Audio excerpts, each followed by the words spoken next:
અમરેલીની રાજુલા સરકારી હોસ્પિટલની જૂની બિલ્ડિંગમાં મોટી દુર્ઘટના ટળી 70 વર્ષ જૂના બિલ્ડિંગની છતમાંથી પોપડા પડ્યા। ઘટના અંગે જાણ થતાં હોસ્પિટલના અધિક્ષક સ્થળ પર દોડી આવ્યા। દિલ્હીમાં સુરક્ષા એજન્સીઓએ જાહેર કર્યો એલર્ટ। આતંકી સંગઠન આઈએસઆઈ સિરિયલ વિસ્ફોટની સાજિશ રચી રહ્યો હોવાની આશંકા। દિલ્હી અને પંજાબ આતંકીઓના નિશાને હોવાની શક્યતા। મહાકુંભ માટે નિઃશુલ્ક વોટર એમ્બ્યુલન્સનું ફ્લેગ ઓફ કરાવ્યું। સીએમ ભૂપેન્દ્ર પટેલ અને મંત્રી સીઆર પાટીલે કરાવ્યું flag of. Sudhanshu Mehta foundation તરફથી મહાકુંભ માટે ભેટ રૂપે અપાઈ રહી છે વોટર એમ્બ્યુલન્સ। સાંજ સમયે ડૂબવાના બનાવ થતા તાત્કાલિક મળી રહેશે સારવાર। સુરત શહેર ભાજપને મળશે નવા પ્રમુખ। પ્રદેશ નિરીક્ષકોની ટીમ આજે સુરતમાં ભાજપ કાર્યાલય ખાતે હાથ ધરાશે સેન્સ પ્રક્રિયા। પરેશ પટેલ અને હેમાલી બોઘાવાલાનું નામ ચર્ચામાં। ડ્રેનેજ સમિતિના ચેરમેન કેવું ચટપટવાળા પણ રેસમાં। શહેર અને જિલ્લા પ્રમુખને લઈ ભાજપ એક્શન મોડમાં। 2 દિવસ જેટલા કાર્યાલયો પર ચાલશે સેન્સ પ્રક્રિયા। પ્રમુખ માટે કોઈ પણ સક્રિય સભ્ય નોંધાવી શકે છે દાવેદારી। 10મી જાન્યુઆરી સુધી શહેર પ્રમુખની નિમણૂકનો લક્ષ્યાંક। યાત્રાધામ શામળાજીમાં મહોત્સવનો રંગેચંગે પ્રારંભ। રાજ્ય યુવક વિકાસ બોર્ડ અને જિલ્લા વહીવટીતંત્ર દ્વારા કરાયું આયોજન। ગીતાબેન રબારીએ કૃષ્ણ ગીતોના સૂર રેલાવ્યા।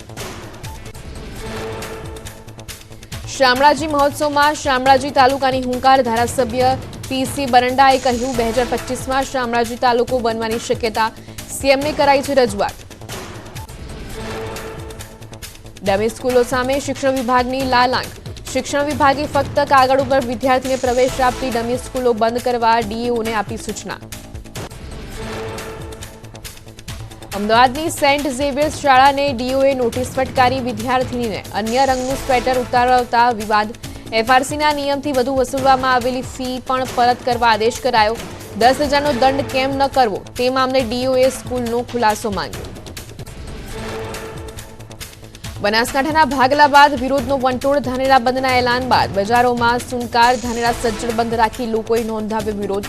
ધાનેરા હિત રક્ષક સમિતિએ કરી ધાનેરાને બનાસકાંઠા જિલ્લામાં રાખવાની માંગ। બનાસકાંઠા જિલ્લાના વિભાજન બાદ રમૂજી વિડીયો આવ્યા સામે। સોશિયલ મીડિયામાં લોકો રમૂજી વિડીયો બનાવી કરી રહ્યા છે વાયરલ। પોટલા બાંધી લોકો થરાદ તરફ જતા હોય તેવો વિડીયો બનાવી લોકો લઈ રહ્યા છે મજા। બાળકોને સોશિયલ મીડિયા એકાઉન્ટ ખોલવામાં હવે લેવી પડશે માતા પિતાની મંજૂરી। કેન્દ્ર સરકારે જાહેર કર્યો digital personal data protection rule. વાલીઓની મંજૂરી વિના બાળકો નહીં વાપરી શકે સોશિયલ મીડિયા। બાળકોની ગોપનીયતા અર્થે બનાવાયેલો નિયમ વહેલી તકે લાગુ થશે। અરવલ્લીના ધનસુરાનો લાલબત્તી સમાન કિસ્સો। 31 ડિસેમ્બરે 10 વર્ષની બાળકીના અપહરણ કેસમાં મોટો ખુલાસો। સોશિયલ મીડિયાથી પ્રેમ થતા બાળકી અને સગીરે ઘર છોડ્યું। ધોરણ 5ની બાળકીને સગીર સાથે થયો હતો પ્રેમ। સગીરે અન્ય 3 કિશોરીની મદદથી કર્યું હતું બાળકીનું અપહરણ। અરવલ્લી પોલીસે ગણતરીના કલાકોમાં બંનેને નજીકના ગામમાંથી પકડ્યા।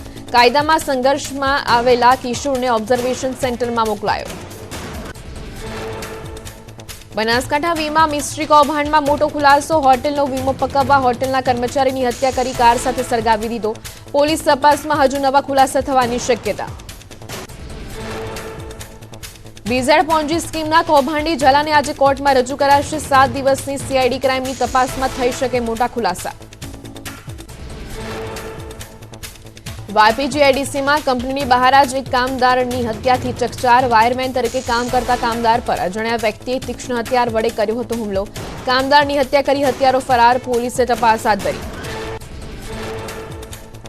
દ્વારકા જિલ્લામાં ડીઝલ ચોરીનું કૌભાંડ ઝડપાયું। એસએમસીની ટીમે દાંતા ગામમાં દરોડા પાડીને મોટી માત્રામાં મુદ્દામાલ જપ્ત કર્યો। 3 લોકોની અટકાયત કરી તપાસ હાથ ધરાઈ। મોરબીમાં બનાવટી બાયોમેટ્રિકના આધારે આધાર કાર્ડ બનાવી લોકો સાથે ઠગાઈ કરનાર 2 લોકો ઝડપાયા। પોસ્ટમેન અને કથિત વકીલે પૈસા કમાવા કરી ઠગાઈ। ઓનલાઈન સ્ટોર ખોલી 1000 થી 3000 જેટલા રૂપિયા લઈ આધાર કાર્ડ અપડેટ કરવાના નામે આરોપીઓએ કરી ઠગાઈ।